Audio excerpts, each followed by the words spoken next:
Welcome back. So, what's the value of a criticism, particularly when it is directed at constituted authority? You may want to measure the weight from our last conversation, and even as we glide into this next one, of course, recall that criticism from NYSC core member Raye, who criticized Mr. President for being a terrible president. That's President Bola Tinubu. And of course, she described Lagos as smelling when she was lamenting the challenges that core members had to go through. Now, Raye's certificate, NYSC discharge certificate, has been withdrawn, and Raye is having Nigerians believe that it is because of her criticism of the administration and is not have anything to do with NYSC's explanation. Let's bring the issues into proper perspective now as Raye's lawyer joins us. Mr. Effiong is a legal practitioner and human rights activist. Mr. Effiong, thank you so much for coming through. Thank you. Good morning. Thank you for having me. Yes, indeed. And we've heard Raye speaking on Instagram Live in the last 12 hours, and she's, had a lot to say about how this has nothing to do with NYSC's explanation, but because of her criticism. But what can she present also to Nigerians as evidence that indeed she was available for that April clearance, for which NYSC is saying that she was not, she didn't participate in? Thank you for having me. I think this is a matter that Nigerians who have followed this case since March, when it started, closely would be able to make reasonable deductions. Now, let me start by saying that the statement issued by the management of the National Youth Service Corps yesterday is quite unfortunate. It betrays the very ideal behind the establishment of the NYSC. In their statement, they claim that Raye is being punished and penalized in compliance with the bylaws of the corps, and that her service period has been extended for 2 months, and her certificate of national service withheld because she missed or was absent from the biometric clearance for the month of April. But the truth of the matter is that not only did Raye Rita Ogwamaye present herself for clearance in the month of April, specifically on the 7th of April, she also attended the CDS, which took place on the same date. Because if you are saying that a core member did not undergo clearance for a particular month, one would want to know what was the reason for missing a clearance. They haven't said anything in that regard. And the simple reason is because what the NYSC has said publicly is completely false. This lady presented herself before her LGI, the local government inspector of Etiosa local government, one Mrs. Veronica Abele. This is the same woman who not only ignored her, initially she claimed, oh, go and join the queue, go to the back. She complied, of course. It got to her turn again. She will send her to the back again. This lady spent 6 hours. Raye spent 6 hours hoping, pleading, begging, almost prostrating to be cleared. She refused to clear. And guess what? She sees a clearance letter. Because if you are saying someone has not been cleared, for you to be cleared as a core member, many of us went through this scheme. For you to be cleared, you must have a clearance letter from your PPA, without which even the NYSC cannot clear you. That is even if you show up. I have core members who are serving in our firm, and every month I have to sign their clearance to say that, look, these individuals have worked, they have reported at their PPA for the month under reference, please attend to them. That is what happens. She went there with a clearance letter from her place of primary assignment. Mrs. Veronica Abele collected the clearance letter and then pretended as if she did not want to attend to her at that time, as I said. When she kept pleading, the woman now started verbally attacking her. She persisted. She then told her she was not going to clear her.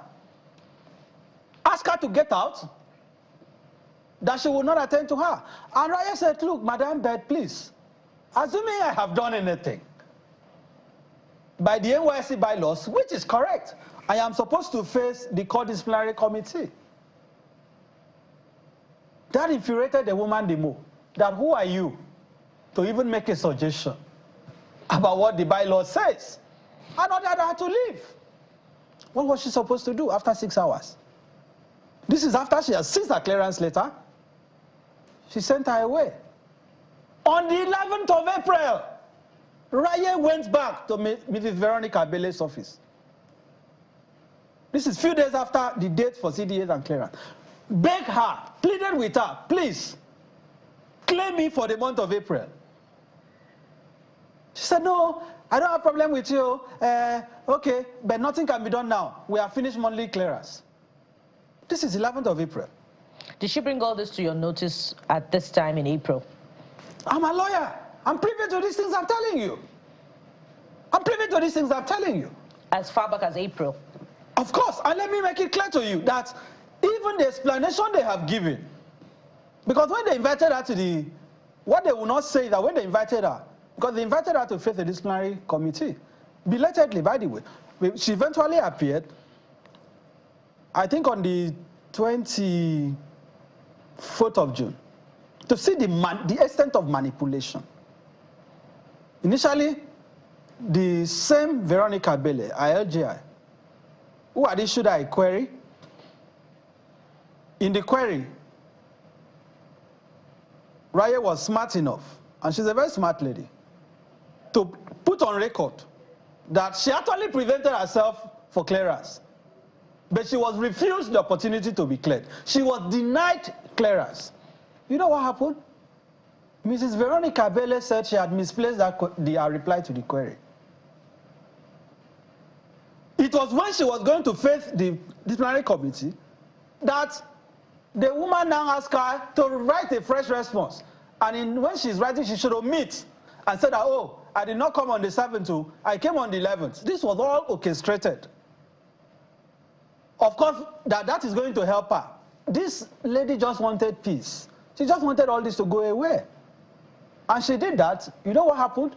When she now realized that she was being manipulated, she opened up to the committee that, look, I came home.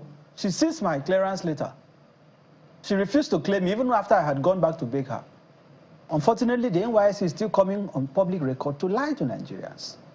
And by the way, if you are saying that a core member has violated the bylaws, for which you want to penalize that core member, is she supposed to read on your social media handles that her service period has been extended? Because until last night, nobody had communicated with her. The NYSC has not sent this lady a single letter communicating their decision to her. They have not.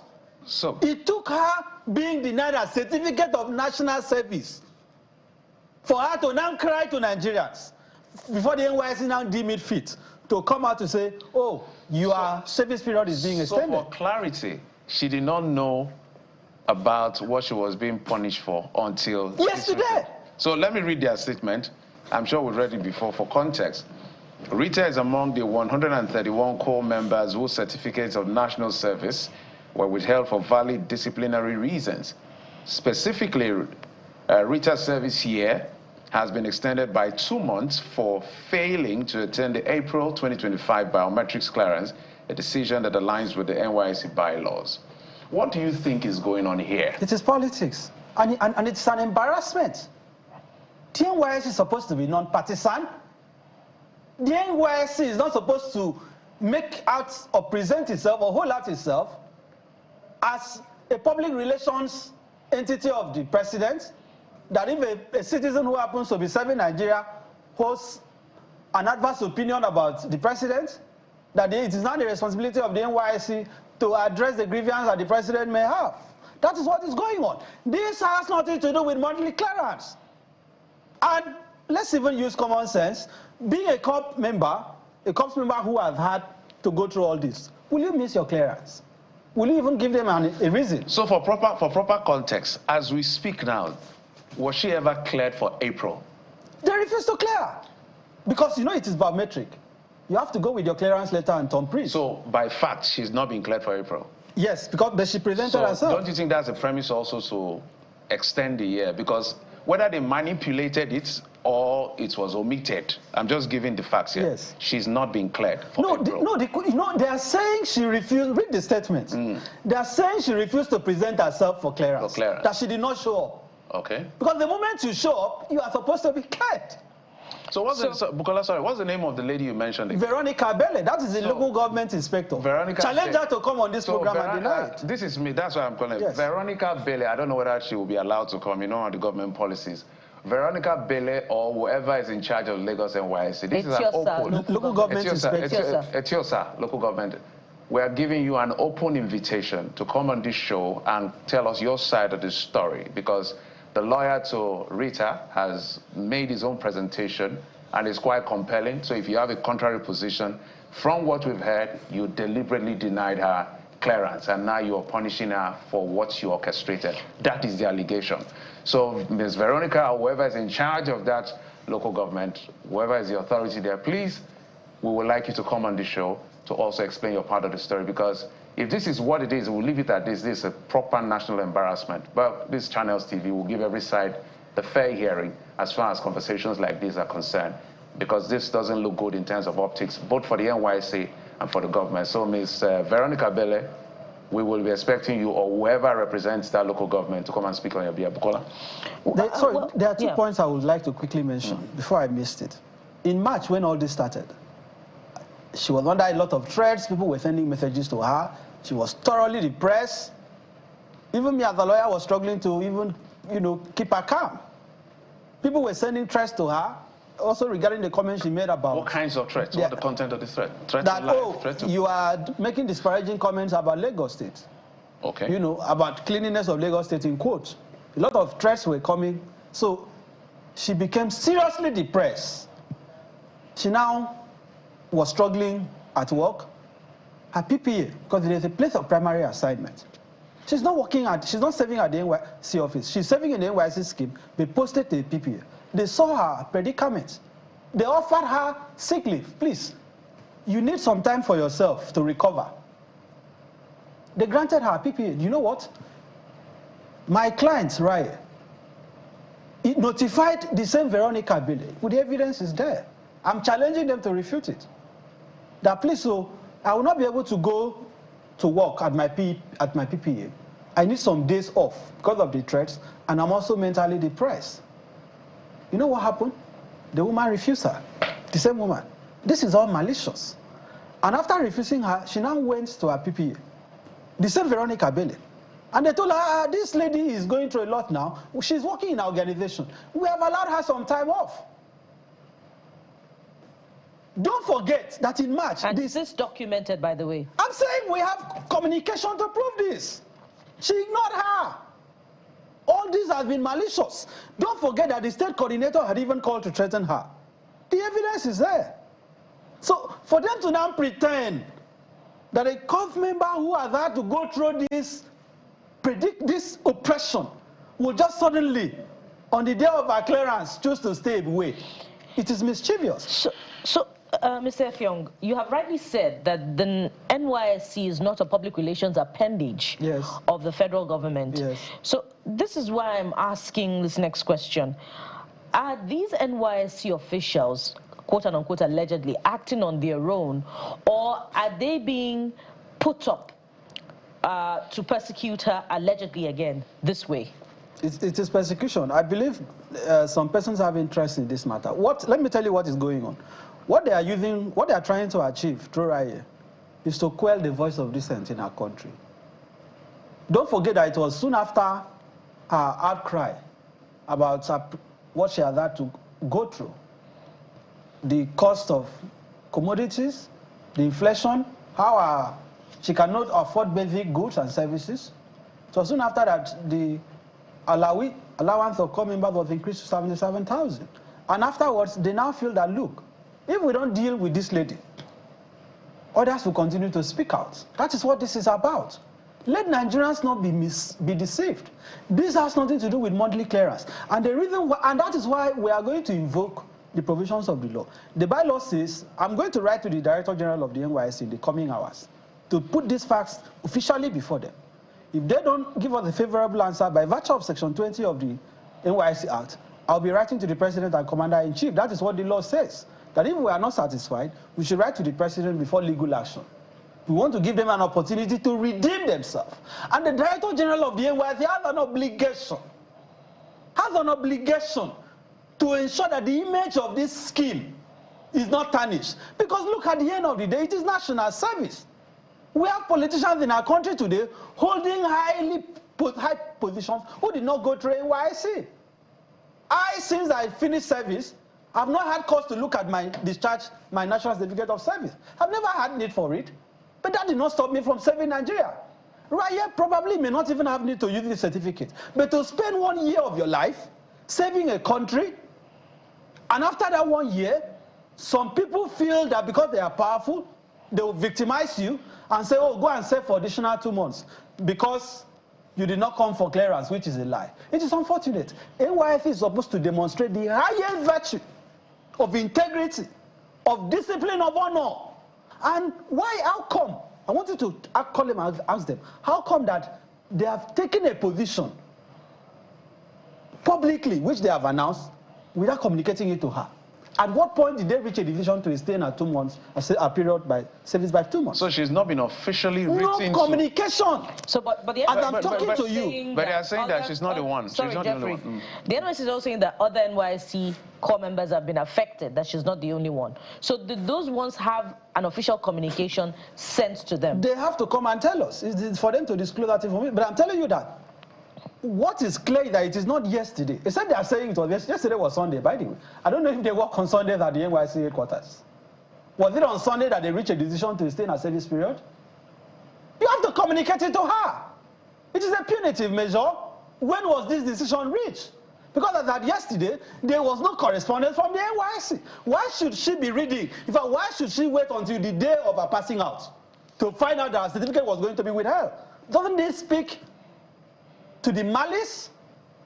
Doesn't this speak to the arbitrariness? Doesn't this speak to the legality of the action that on the day of your passing out, when core members wear their uniform, hoping that, oh, I have served Nigeria, this is the evidence of the service, that is the day you are told you will not be issued a certificate.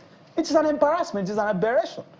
It's not supposed to be so. On that basis alone, every sane Nigerians can see through these shenanigans that they have done.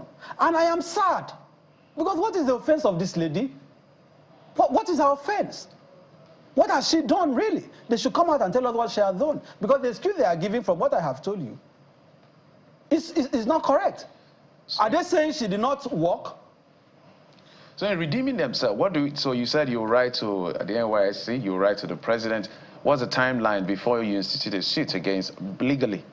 Against the NYSC to do the right thing? And if you insist, are we not still going to wait for another 2 months or more, given the situation of our courts, giving you date for court hearing, and you're already familiar with what plays out in that space? That's your space, by the way. I don't want to preempt the Director General and the President.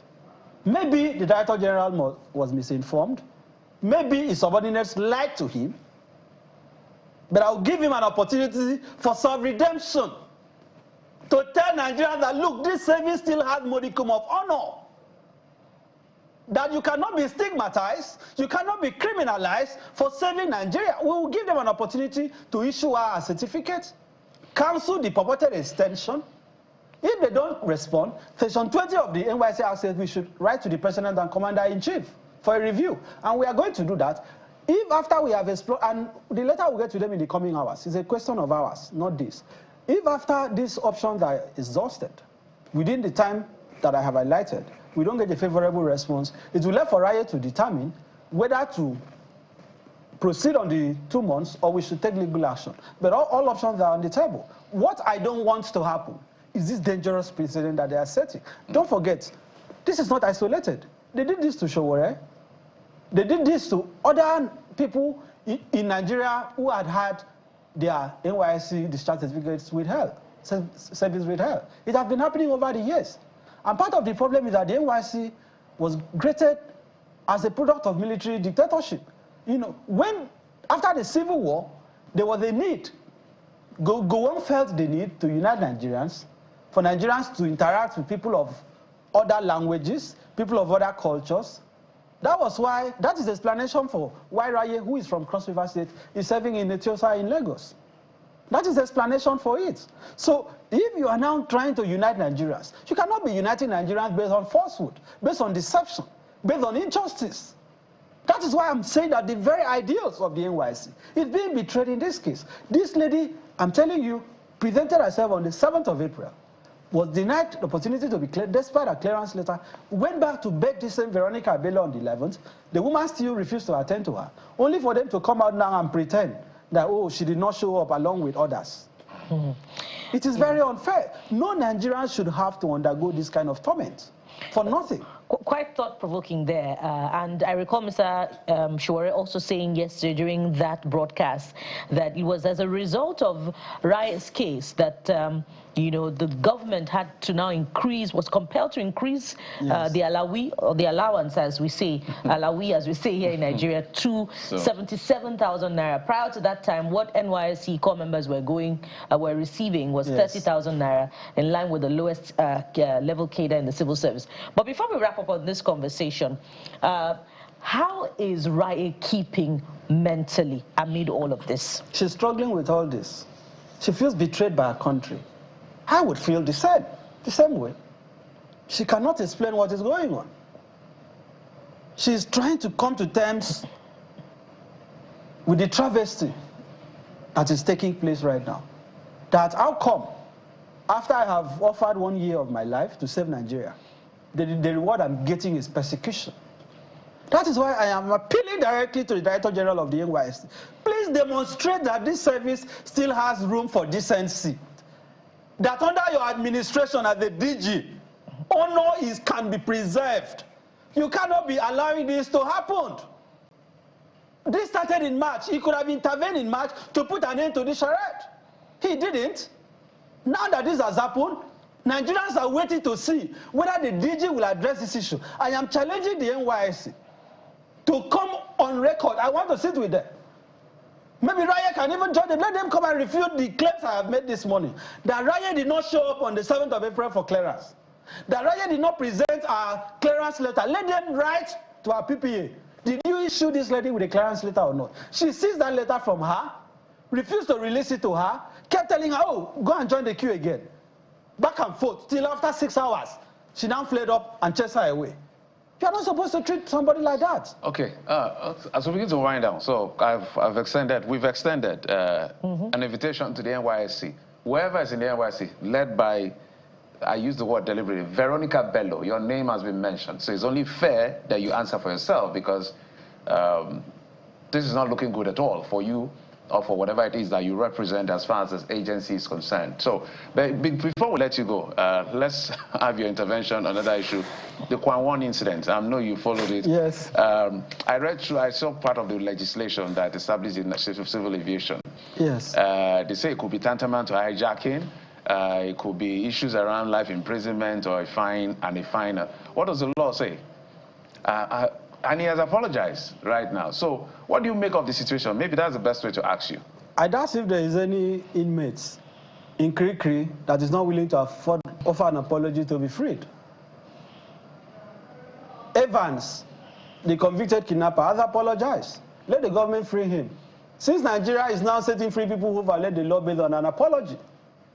And I saw that Bike Arewa saying, oh, to err is human, to forgive is divine. No, to err is human, that's why she ended it. So if apology is not the policy, it's not a national policy for being freed after you've gone against the law, all Nigerians should be given the same opportunity. What Guam did cannot be tolerated. And do you know why he was so audacious? He's a friend of the president. He's connected to the high and mighty. You would have also seen the audio circulating where he allegedly threatened the owner of Value Jet. What do you think emboldens him? Because impunity has become a culture. There was a gentleman who protested I think the Supreme Court division in the dispute between Peter Obi or the outcome of the election, if you can remember, they charged him for terrorism. There was a man who caused a scene, I think in Ibom Air or so, during the last election. I think they charged him for terrorism. Eventually, even when they found that he had some issues to deal with mentally, they still sent him for evaluation. They never released him. He had to go through all that. Why is Gwanwon's case different? If I, Inibe Effiong, goes to Murtala Mohammed Airport now, have a disagreement with the captain or any member of the crew and decide to obstruct an aircraft, you don't need to be a prophet or a prophetess to know what will happen to me. Why is Gwanwon's case different? Because he's a friend of the president. So if they are saying that his relationship with President Bola Ahmed Tinubu, whom he has publicly associated with, is not a defense to the offense he has possibly committed, I don't understand why they have not arrested him. I don't understand why they have not put him on trial. And I still don't understand why the airport security were begging him, trying to placate him, please, so move away. They did not grab him and take him away. This idea of the law being weak with the powerful and powerful with the weak, this two-tier justice system is going to be the downfall of our country. You cannot have a prosperous Nigeria without a rule of law. The reason why the so-called Senate clients, America, United Kingdom, Canada, and so on, the reason why these countries are progressing is not because they have more natural resources. It is because of the rule of law. That no matter who you are, even if you are Donald Trump and you violate the law, you are going to face the consequences. And because you are a popular entertainer, he started to entertain himself. But in doing that, he violated the law. Let the law take its course. All right. Speaking of the law, just 60 seconds. We will need your legal intervention on this next one, which will set the tone for our next conversation. Minister Nyesom Wike's position defending Mr. President's intervention in River State through the emergency rule and, of course, the local government election. He says it is backed by the Emergency Act of 1961, which empowers the Governor General and later the President to suspend or adjust certain laws during emergencies. What are your thoughts? Well, disappointing, coming from a senior lawyer, even though I don't know much about his history of legal practice, but I know that he's a member of, he's a life bencher, a member of the body benchers, the highest regulatory body in the legal profession. Even if he doesn't know, I want to presume that he knows, he's supposed to seek legal counsel. What is happening in River State, sadly, should not have persisted till now. Again, it speaks to the institutional decay in our country, the extent to which people are willing to go to undermine this country. What are they talking about? They claim they are doing legal government election. Who is organizing the election? Sole administrator. Administrator of what? Sole administrator of what? Who is he recognized by law? Is he recognized by the Constitution? My position, I've made it clear. There is nothing under the Constitution. There is nothing under the Emergency Powers Act. There is nothing even based on common sense that justifies the action of the president. This should not have continued till now. Okay, let's even assume there was a reason. We have 30 seconds, sir. Let's assume President Tinubu had a reason, which he never had, to declare a state of emergency. Is that reason still in existence? Why have the parliament not been recalled? Why is Fubara still not in office? This is about the allocation and the resources of River State. It is about capturing the state ahead of 2037. That you have a man who says, I made you governor because you have disagreed with me, I'm going to send you out of the governor's office. It's unacceptable.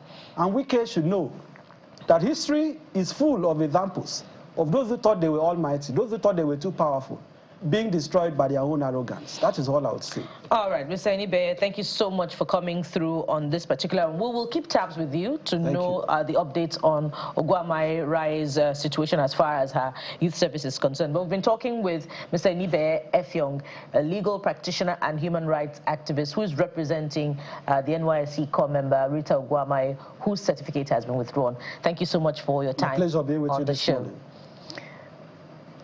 There's more to come after the break. This time, we'll be reviewing yet again the coming Rivers local government elections. Stay with us. We'll be right back.